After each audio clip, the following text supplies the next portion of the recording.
Olá, a paz de Cristo esteja no teu coração. Eu louvo a Deus por esta oportunidade de poder compartilhar junto com os irmãos sobre um tema tão importante para a nossa vida cristã. Quero falar sobre a veracidade da Bíblia. O que nos leva a crer que a Bíblia é a verdade e que ela é digna de toda aceitação. Um assunto importante para que eu e você possamos fazer defesa da nossa fé e ter a certeza dos motivos que nos leva a seguir a palavra de Deus, a viver segundo a orientação que a Bíblia tem aí para a nossa vida, em nome de Jesus. E o primeiro quesito que eu quero abordar aqui para desenvolver este importante assunto é: por que Deus nos deu a Bíblia? É uma pergunta interessante. Por que Deus nos deu a Bíblia? Porque temos aí a palavra de Deus à nossa disposição em nossos dias. Quando você pega para acompanhar a trajetória do projeto de Deus para a vida do homem, a gente vai perceber que lá no começo, lá em Gênesis, Deus ele falava com o homem face a face, era uma comunicação oral. Toda a viração do dia, Deus vinha falar com Adão ali no Éden. Então percebemos ali que era uma comunicação oral. E a gente vê bastante também ali na época de Abraão, na época de Noé, a maneira como Deus falava era de uma forma sobrenatural. Às vezes a sarça pegava fogo e não se consumia, como foi na ocasião de Moisés. Deus enviava anjos para falar com os seus servos, como foi com Abraão, como foi com Jacó e tantos outros personagens. Então Deus falou de muitas formas com o ser humano. Mas lá no princípio, nós percebemos que essa comunicação de Deus com o ser humano era de forma oral. Mas ocorreu que a humanidade começou a crescer, começou a se expandir, e essa comunicação começou a ser um pouco mais dificultosa. Ainda mais porque o homem agora é pecador por natureza, estava ali propenso a caminhar na contramão da vontade de Deus. Então vem a época de Moisés, quando Deus viu a necessidade de uma palavra escrita para que estivesse ali registrado, de modo que o povo pudesse ler, ouvir e seguir os mandamentos. Foi quando Deus levou Moisés ali 40 dias, 40 noites ali no monte, e aonde Deus deu a palavra escrita, a Bíblia da época. Não de papel, porque ainda não existia esse tipo de material, mas foi ali nas tábuas de pedras que Deus deu os 10 mandamentos. Então percebemos que foi quando começou a surgir a palavra escrita que está à nossa disposição.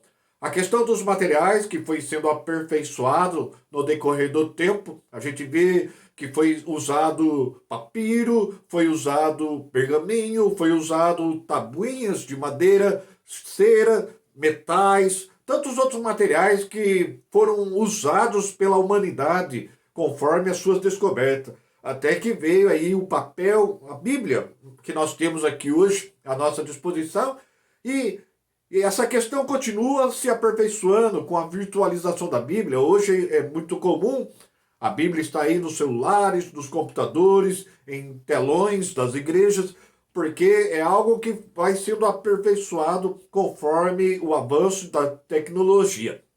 Então, a gente vê por que Deus deu a Bíblia. Porque Deus viu a necessidade de uma palavra escrita que estivesse registrada para que Deus pudesse continuar comunicando com o ser humano que estava aí se expandindo sobre a face da terra. Então é uma questão interessante, porque às vezes a gente pede para que Deus venha falar conosco, e às vezes a gente espera aí uma revelação, a gente espera aí uma sarça pegar fogo e não se consumir, ou a gente espera que Deus envie um anjo, que a gente tenha uma visão. Deus ele é muito criativo na maneira como ele quer falar comigo e com você. Porém, a maneira mais segura para que o homem possa ouvir a voz de Deus, a direção de Deus, ainda continua sendo e sempre será a sua palavra, a Bíblia. Quando eu e você seguimos a direção da palavra de Deus, com certeza nós vamos aí trilhar por um caminho de vitória, um caminho de sucesso, em nome de Jesus. Agora, a Bíblia, ela é o nosso manual de fé e prática. Ela é digna de aceitação. Quando eu e você depositamos a nossa fé na palavra de Deus e começamos a agir, ter as nossas atitudes baseadas na palavra de Deus, nós temos sucesso, nós temos vitória. Ela é o nosso manual de fé e prática. É nela que nós aprendemos como Deus espera que nós hajamos, como Deus quer que nós vivamos durante a nossa jornada aqui na Terra. Então, se você quer ver qual é a vontade de Deus, qual é a promessa de Deus para a sua vida, tudo está registrado aí na Bíblia. Ela é o nosso manual de fé e prática. Mas a pergunta é, conforme o tema do nosso assunto aqui nesse estudo, você acredita na Bíblia? Porque quando a gente começa a estudar a história da Bíblia, a gente vai perceber que ela foi escrita por homens, inspirados por Deus, mas seres humanos falhos, limitados, cada um na sua época. E aí fica aquela questão, aquele questionamento que muitas vezes surge: quem garante que toda a Bíblia é a verdade? Quantas vezes eu particularmente não ouvi esse questionamento? Quem garante que a Bíblia é a verdade, que foi escrita por meros homens conforme a sua geração? E então a gente vai explanar aqui sobre os motivos para acreditar na Bíblia. O que nós podemos conhecer um pouco da historicidade, um pouco do que a Bíblia diz e que traz motivação para mim, para você acreditar que a Bíblia é a verdade e que ela é digna de aceitação. Nós podemos citar alguns motivos que eu vou estar abordando aqui, conforme a historicidade, conforme a palavra de Deus. O principal motivo que nós temos, que a Bíblia nos mostra e que nos leva a acreditar que a Bíblia é a verdade e ela é digna de aceitação. O principal motivo é o Espírito Santo. É a ação do Espírito Santo no nosso coração, convencendo que a Bíblia é a verdade.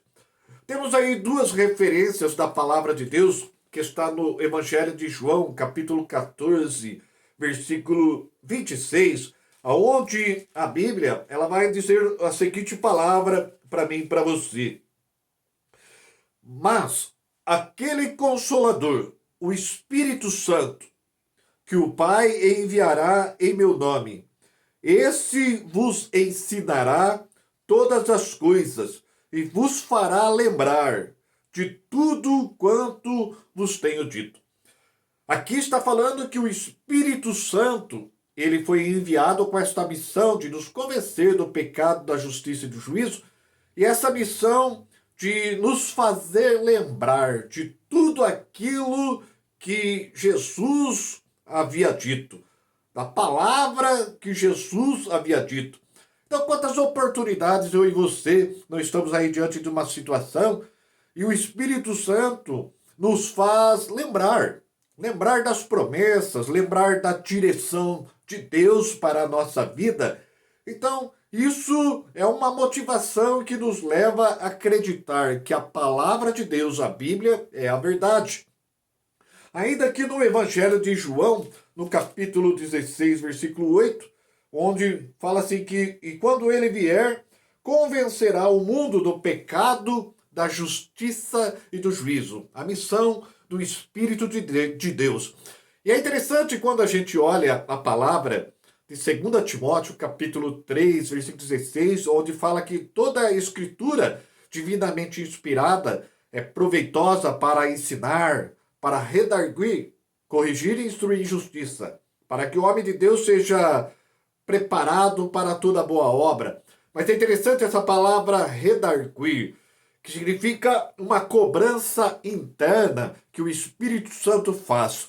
E é uma coisa que nos leva a acreditar que a Bíblia é verdade, porque quantas vezes eu e você não estamos desanimados e o Espírito Santo nos faz lembrar, ou seja, direciona no nosso interior a promessa de Deus e aquilo nos incentiva, nos gera esperança, fortalece a nossa fé diante da situação, de modo que nós conseguimos avançar e prevalecer. Por outro lado, quantas vezes a gente também não está ali propenso a pecar, a nossa natureza humana querendo fazer aquilo que não agrada a Deus, e automaticamente o Espírito Santo ele nos faz lembrar da direção, a orientação da palavra, que aquilo não é agradável a Deus, levando a gente a viver uma vida de entendimento, que se seguirmos aquele caminho, o fim dele não é bom, vai gerar uma má consequência. Isso significa a palavra redarguir, uma obra do Espírito Santo do nosso interior, e ele usa a palavra para isso. Então a gente entende que o Espírito Santo, ele é o que motiva eu e você a crer que a Bíblia é a verdade e é digna de toda aceitação. Outra coisa que nós podemos mencionar que gera motivação para mim e para você a crer que a Bíblia é a verdade é quando nós falamos sobre a harmonia da Bíblia. A Bíblia ela é cheia de harmonia, é um livro especial, é um livro que apesar de tantos séculos de sua história, ela não entra em contradição consigo mesma e nem com os fatos que vão sucedendo na história da humanidade. A Bíblia ela é cheia de harmonia. E para isso a gente precisa entrar um pouquinho na parte histórica da Bíblia para que possamos entender um pouquinho da sua harmonia.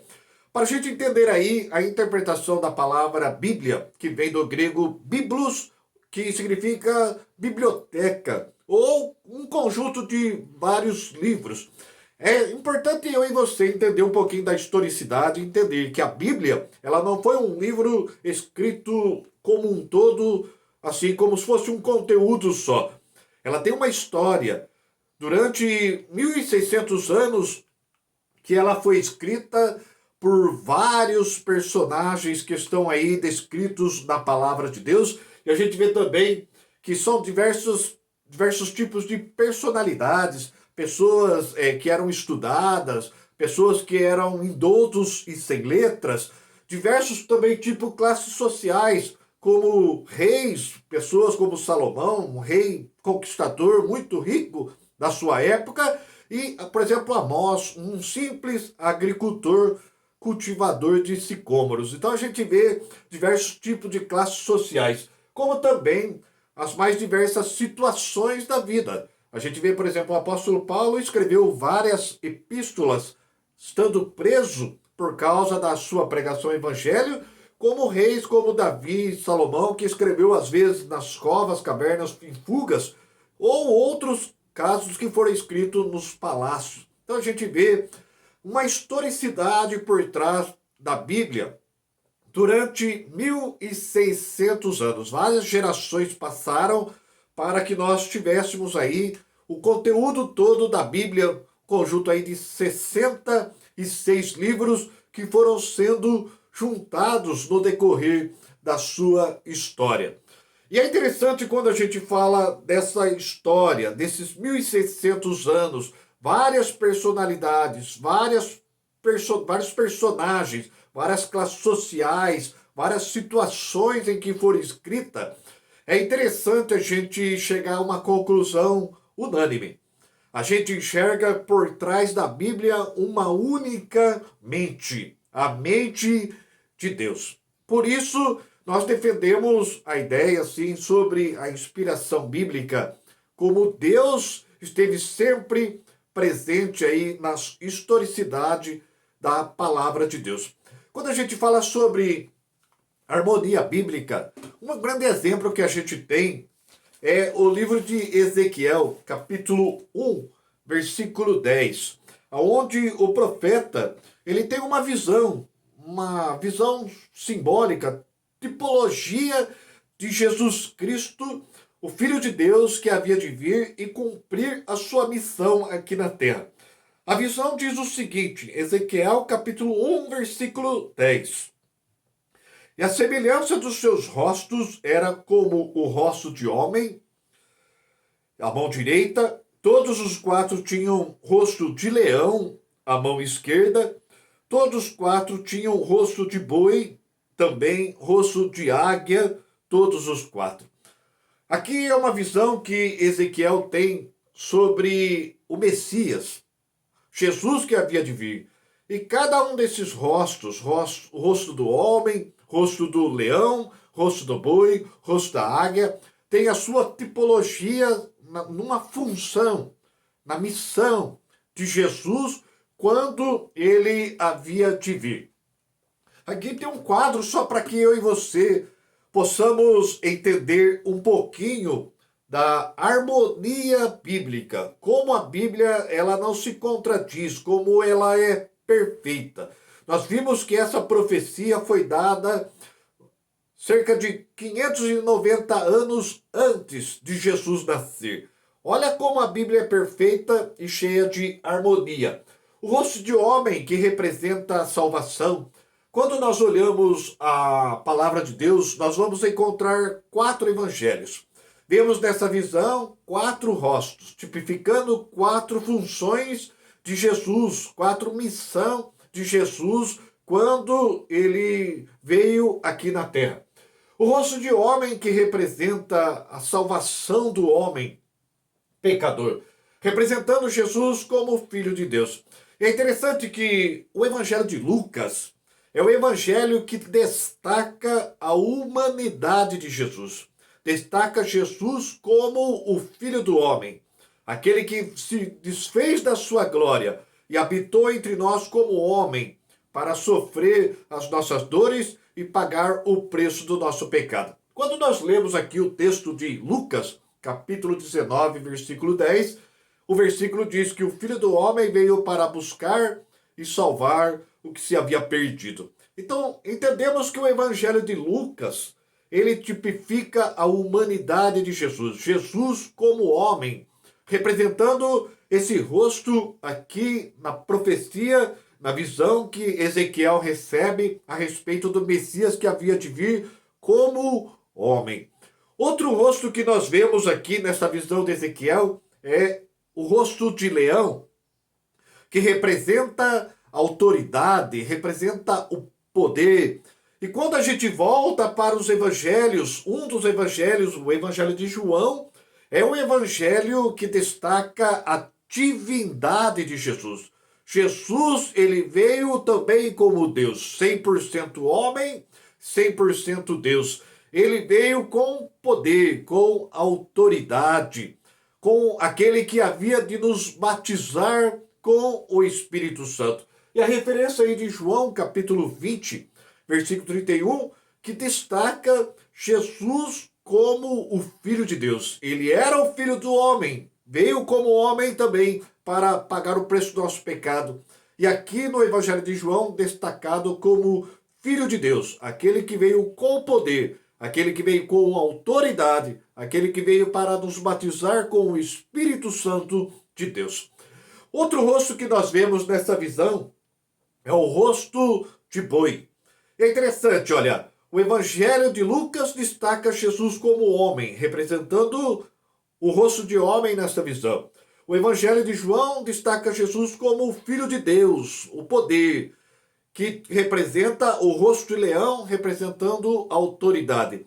E agora o rosto de boi, um animal de carga, mostrando que Jesus veio levar as nossas cargas, as nossas enfermidades, as nossas dores.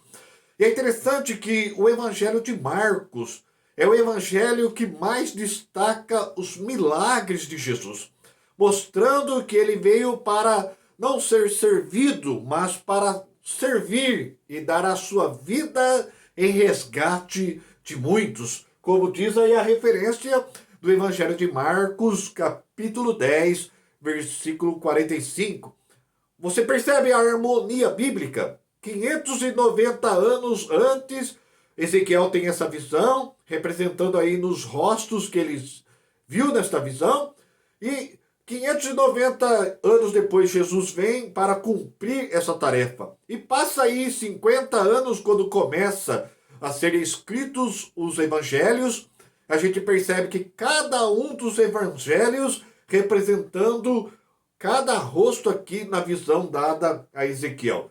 E por fim aí, a visão do rosto de águia, que é a ave que vem das alturas, representando assim como Jesus foi elevado nas alturas, um dia também há de vir e buscar. Também representando a soberania, ou também Jesus veio para ser o rei que foi exaltado aí no versículo de Mateus capítulo 27, versículo 37, o rei dos judeus, como foi destacado ali, mas Jesus é o nosso rei. Então a gente percebe como que a Bíblia ela é cheia de harmonia e faz com que eu e você sejamos motivados a crer na palavra de Deus. E a gente vê que toda essa harmonia, ela simplesmente exalta que a Bíblia, apesar dela ter sido escrita por homens, por diversas classes sociais, em diversas situações, durante várias gerações, 1.600 anos, que a gente percebe na palavra que por trás dela existe uma mente única, a mente de Deus. E é o que a gente pode confirmar aí no texto da segunda carta de Pedro, capítulo 1, versículo 20 e 21, aonde nós lemos aqui na palavra: sabendo primeiramente isto, que nenhuma profecia da Escritura é de particular interpretação. Ainda que homens falaram, não provém deles, né? Diz aqui o versículo 21, porque a profecia nunca foi produzida por vontade de homem algum, mas homens santos de Deus falaram inspirados pelo Espírito Santo. Então a gente percebe que toda essa harmonia que existente na palavra de Deus, em toda a sua história, é o resultado da ação do Espírito Santo. Por isso, ela é digna de aceitação, motiva eu e você a acreditar que a Bíblia é a verdade e que nós podemos segui-la e com certeza teremos uma vida abençoada, cheia de sucesso. Continuando aqui sobre o nosso estudo, não somente a harmonia bíblica motiva eu e você a acreditar que a Bíblia é verdade, mas quando a gente começa ainda a permanecer na parte histórica da Bíblia, nós vamos perceber que a persistência bíblica durante os séculos também motiva eu e você a acreditar que ela é a verdade, que Deus está por trás de toda a Escritura, não permitindo que ela deixasse de avançar sobre a terra. Hoje, por exemplo, a Bíblia é o livro mais vendido em todo o mundo. E olhando aí um pouquinho da historicidade da Bíblia, a gente pode ver que porque nós temos manuscritos autênticos que foram escritos diretamente aí pelos autores que receberam a palavra inspirada. Por que não temos esses manuscritos hoje à nossa disposição? É importante a gente conhecer isso porque muitos cientistas, filósofos, eles questionam a verdade da palavra por não ter documentos que comprovem a veracidade da Bíblia. Porém, há alguns quesitos importantes a abordar aqui nessa questão e que vai mostrar para mim e para você como a Bíblia tem persistido com a mão de Deus durante os séculos, estando aí à nossa disposição em nossos dias. A primeira causa que nós não temos os manuscritos originais à nossa disposição deve-se muito aos materiais que eram usados para os escritos daquela época. Os dois principais materiais utilizados para os manuscritos originais é o papiro, que é uma planta que era trabalhada ali, juntada, formando um material propício para escrever. Lembrando que naquela época não se tinha papel, não se tinha computador, não se tinha nada disso. O papiro era um material que desgastava muito fácil, não durava muito tempo. Já o pergaminho já era um material mais resistente, durava bem mais tempo, porém também com a sua vida útil limitada, como qualquer outro material existente. E a gente percebe que os materiais mais antigos que nós temos à nossa disposição hoje eram pergaminhos. E a gente percebe que, pela cultura judaica da época, quando o material ali estava gasto, era de costume judaico enterrar o material para que não houvesse alteração. O que se tinha era a opção de fazer cópias, que os essênios faziam, copistas da época, eles faziam cópias, manualmente fazia cópias dos pergaminhos, e desta forma o material ia se renovando à disposição ali do povo judeu. Então, por isso que nós não temos aí manuscritos originais da Bíblia. É uma questão importante para que você saiba, para que a gente possa defender a nossa fé e entender motivo de não termos aí originais dos manuscritos da época. Outro motivo que nós temos são perseguições de reis, historicidade aí, se você pesquisar, muitos reis perseguiram o cristianismo, perseguiram, o uso da Bíblia. Um exemplo bíblico aí de Jeremias capítulo 36, se você ler o capítulo, fala sobre ali o período da época do rei de Judá, chamado Jeoaquim. Este rei, ele fechou o coração para Deus e não aceitava a palavra de Deus, as correções de Deus. Foi quando Jeremias escreveu, ele estava escondido, ele escreveu ali algumas palavras para ser levada ao rei Jeoaquim e serem lidas diante dele. E Baruque que escrevia essas palavras. Quando esse rei começou a ouvir as palavras, que eram palavras de correção, de orientação para o povo de Judá, que estava prestes a ser levado cativo para a Babilônia, esse rei endureceu o coração para aquelas palavras. O que ele fez? Nesse texto relatado, ele cortou aquelas palavras, aquele pergaminho escrito com seu canivete, e tinha ali um braseiro aceso próximo onde ele estava. Ele jogou todo aquele material no braseiro para se consumir no fogo, rejeitando a ideia de ouvir aquelas palavras. Então, é um exemplo bíblico. Por que não temos manuscritos originais? Justamente por causa de investida de reis que fecharam o coração para a palavra, não deram crédito e perseguiram, procurando destruir todos os pergaminhos e manuscritos da palavra existentes em sua época. Outro exemplo de historicidade que nós temos, que faz com que eu e você entendamos o porquê não temos manuscritos originais.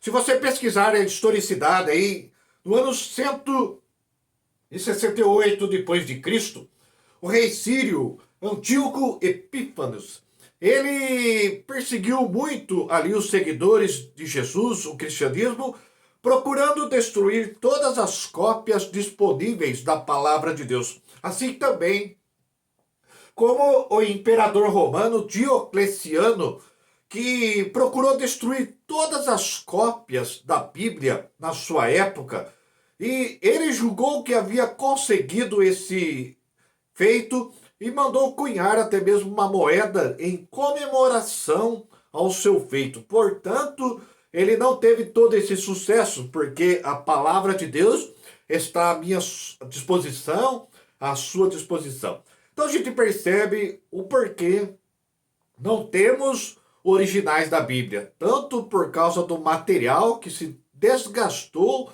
com o tempo e também por causa de perseguições de reis em determinadas épocas que procuraram destruir cópias originais, tudo que tivesse ao seu alcance, impedindo que nós tenhamos aí os documentos originais da palavra.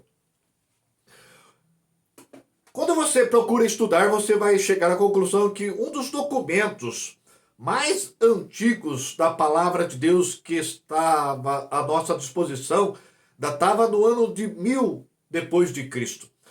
Porém, por causa disso, muitos historiadores, muitos filósofos, eles questionavam, garantindo a ideia de que quem garante que ninguém alterou, né, com essas cópias e mais cópias e mais cópias, quem garante que a verdade dos originais não foi alterado no decorrer dos tempos? Então, esse questionamento durou muito tempo no meio da história da igreja.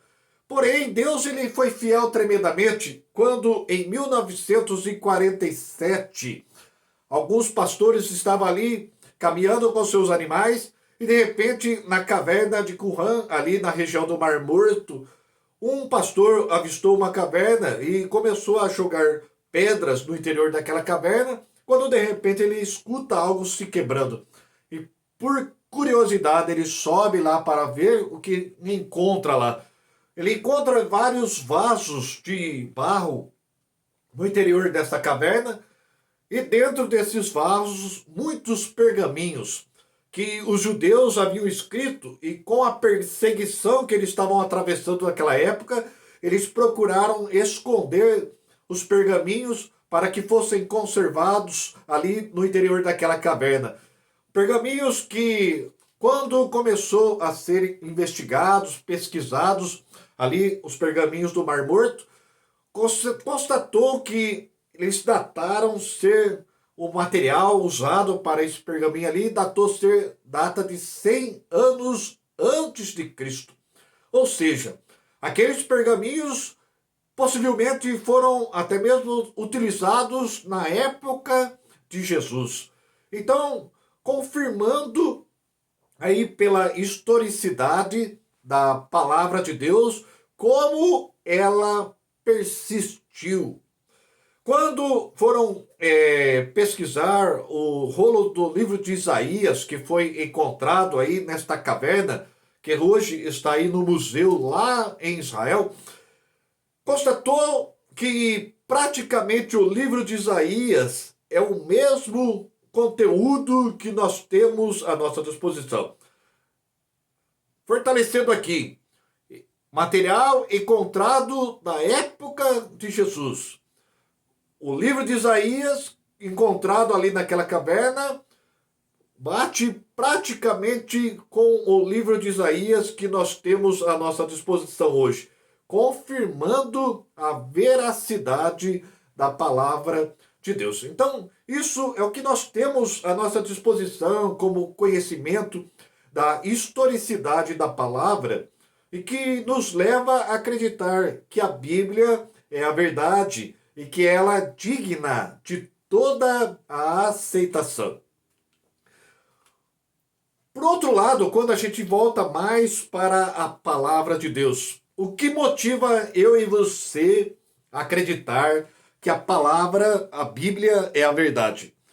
Eu digo para você esse quesito: o fiel cumprimento da palavra motiva eu e você a crer na Bíblia. Quando a gente começa a olhar a palavra de Deus, a gente vai encontrar muitos textos proféticos em toda a sua história que foram se confirmando, foram se cumprindo, ou que esteja se cumprindo nos nossos dias. Isso confirma a veracidade da palavra de Deus. Quando a gente olha, por exemplo, essa referência de Mateus capítulo 24, versículos 6 e 7, ali o princípio das dores, quando Jesus está falando aos discípulos, a gente percebe que tudo que Jesus profetizou ali é algo que tem acontecido no decorrer da história da humanidade e que vem se agravando grandemente em nossos dias. Hoje, por exemplo, nós vemos essa questão de pestes, hoje em escala mundial acontecendo aí essa pandemia, confirmando profecias que Jesus havia declarado sobre o que havia de vir. E não somente esse texto, mas, por exemplo, se a gente olhar esse texto de Daniel, capítulo 12, versículo 4, esse texto foi escrito cerca de 537 anos antes de Jesus vir aqui na Terra. E a gente vê hoje o avanço tecnológico que tem ocorrido no meio da sociedade é de se espantar. E ali diz que a ciência havia de se multiplicar. Isso não é pecado. Nós, igreja, usamos a tecnologia. Hoje, por exemplo, eu estou usando a tecnologia para poder levar essa palavra para você. Mas a profecia diz que a ciência ia se multiplicar. Será que Daniel pensava o que seria uma live na época dele? Com certeza ele não nem imaginava o que seria gravar uma live, transmitir ao vivo um culto, uma mensagem da palavra. Porém, é o que se trata dessa profecia. E a gente vê que essa palavra tem se cumprido e está se cumprindo cada vez mais no meio da sociedade. E trata-se de uma confirmação para mim e para você da veracidade da Bíblia. E continuando ainda, outro texto aqui de Lucas, capítulo 17, versículo 26 ao 30, que fala, por exemplo, que a volta de Jesus seria como nos dias de Noé e como nos dias de Ló, representando aí o materialismo que ia começar a dominar o coração do homem e também a generalização do pecado como foi nos dias de Ló. E quando a gente olha para a nossa sociedade que a gente está vivendo hoje, essa correria do homem, o coração dominado num materialismo tremendo, e a gente vê o pecado sendo banalizado pela mídia de uma forma escancarada, aonde o homossexualismo, o lesbianismo, o roubo, o engano é expresso como se fosse a coisa mais normal do mundo, como nos dias de Ló, até que Deus destruiu essa cidade de Sodoma e Gomorra. Então a gente percebe que são profecias, textos bíblicos que a gente vê se cumprindo, fiel cumprimento da palavra e que confirma a veracidade da palavra de Deus. Isso faz com que eu e você venhamos a acreditar que a Bíblia é a verdade. Ela é a palavra de Deus digna de toda aceitação. Como a palavra de Jesus aí em Mateus capítulo 24, versículo 35. Passará o céu e a terra, mas as minhas palavras jamais passarão. Então, a gente tem aí mais esse quesito. O fiel cumprimento da palavra confirma para mim e para você que ela é a verdade, digna de toda a aceitação. Mas se fôssemos aqui explanar, nós íamos ficar horas falando dos quesitos que nós temos à nossa disposição e que confirma a veracidade da palavra. Outros itens que eu poderia abordar aqui são descobertas arqueológicas. Se você pesquisar sítios arqueológicos que tem lá nas regiões do mundo bíblico, que descobrem itens da época, que confirmam o modo de vida que viviam na época, confirmando o que a Bíblia descreve. Tantas descobertas arqueológicas que temos à disposição hoje, que confirmam que a Bíblia é a verdade. Outro quesito que nós temos é a capacidade de influência que a Bíblia tem.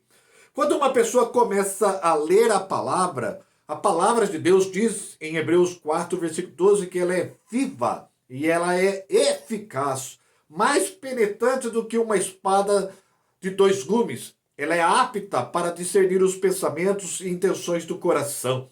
Ou seja, quando a pessoa começa a ler a palavra, ela é convencida a crer, a ter fé, a mudar de vida por aquilo que a palavra expressa. Então, esse poder de influência da palavra nos revela que Deus está por trás dela, que ela é a ferramenta que o Espírito Santo usa para nos convencer do pecado, da justiça e do juízo.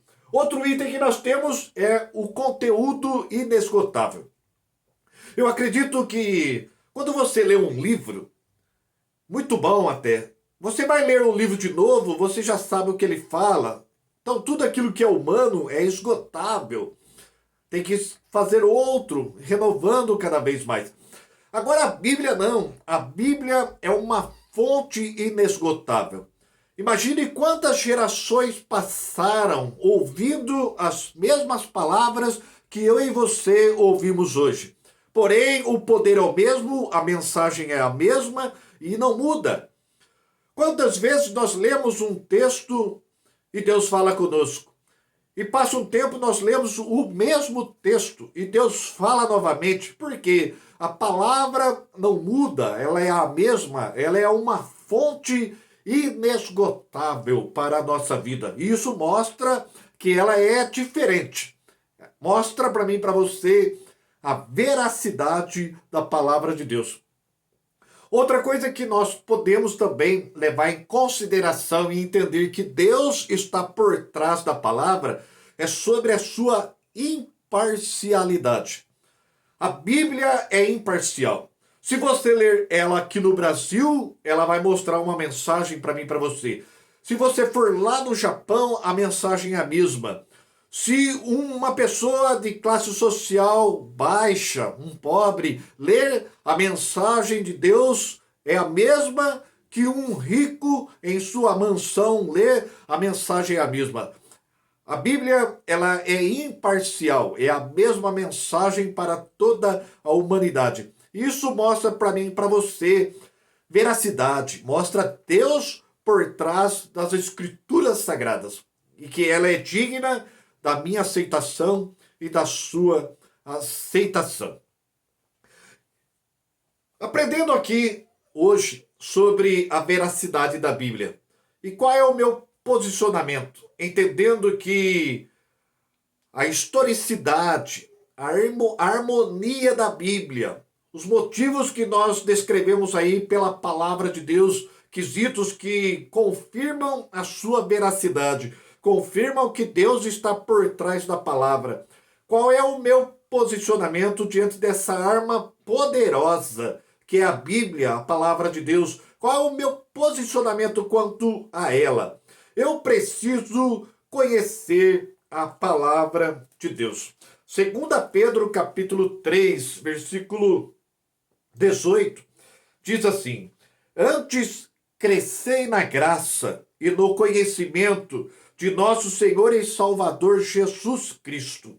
A Ele seja dada a glória, assim agora como no dia da eternidade. Amém? Eu e você precisamos crescer no conhecimento da palavra de Deus, porque é neste conhecimento que nós vamos conhecer a vontade de Deus para a nossa vida, as promessas de Deus para a nossa vida, a esperança que nós temos de habitar eternamente na glória com o Senhor. É a palavra que vai revelar Deus para a minha vida e para a sua vida. Por isso, nós precisamos ler a palavra. Hábitos de ler a Bíblia. Hábito de ouvir a palavra, como você está ouvindo aí, acompanhando esse vídeo. Meditar na palavra, pensar, procurar memorizar a palavra de Deus, versículos, procurar se assimilar à palavra, se posicionar bem dentro da palavra. Tudo isso é importante para mim e para você, para que nós sejamos abençoados. Quanto mais eu conhecer a palavra, melhor preparado eu vou estar para a vida e para as situações da minha vida. Outro ponto positivo em relação à palavra de Deus, eu e você não podemos apenas conhecer, aprender a palavra de Deus. Eu e você precisamos viver a palavra. Não ser apenas ouvintes, mas praticantes da palavra de Deus. Jesus, ele fala em Mateus capítulo 7, versículo 24 ao 27, sobre o homem prudente e o homem insensato. Eu e você precisamos ser prudentes, aqueles que ouvem a palavra e praticam a palavra, semelhante ao homem que constrói a sua casa na rocha. E quando vem a situação adversa, o vento, a tempestade batendo contra aquela casa, vai ficar firme. assim também a nossa vida cristã, nossa vida espiritual. Se nós vivermos a palavra, nós vamos ter a firmeza e vamos ser abençoados. Por isso, nós precisamos obedecer a palavra. Precisamos conhecer e seguir os princípios de Deus para que nós sejamos grandemente abençoados. Precisamos ansiar pelo seu cumprimento na nossa vida. A palavra de Deus, ela é repleta de promessas. Eu preciso ansiar, desejar, querer que Deus cumpra as suas promessas na minha vida. Se está escrito, eu preciso almejar. Deus, cumpra na minha vida a sua palavra. E precisamos colocar em prática, agir pela palavra, viver uma vida de bom entendimento, sabe? Pensar antes de falar, pensar antes de agir, medir as consequências que podemos ter. E isso vai ser possível quando nós conhecemos a palavra de Deus, a direção do Senhor para a nossa vida. Amém? Glória a Deus. Aí um lema teológico que a gente pode concluir aí quando a gente fala sobre a palavra de Deus. Devemos ler a Bíblia para sermos sábios. A sabedoria vem pela palavra, pelo conhecimento das escrituras sagradas. Devemos ler a Bíblia para sermos sábios, praticar a Bíblia para sermos santos e crer na Bíblia para sermos salvos. Esta é a conclusão que nós chegamos aqui da palavra de Deus. Ela é a verdade. Aprendemos toda a veracidade da palavra, quesitos que nos leva a crer que ela é a palavra de Deus, que ela é digna de aceitação. Que eu e você sejamos sábios, sejamos santos e sejamos salvos. Isso é possível para a nossa vida por intermédio da palavra de Deus. E quero deixar aqui um versículo para a nossa meditação, encerrando aqui esse breve estudo que possa trazer entendimento para a nossa vida.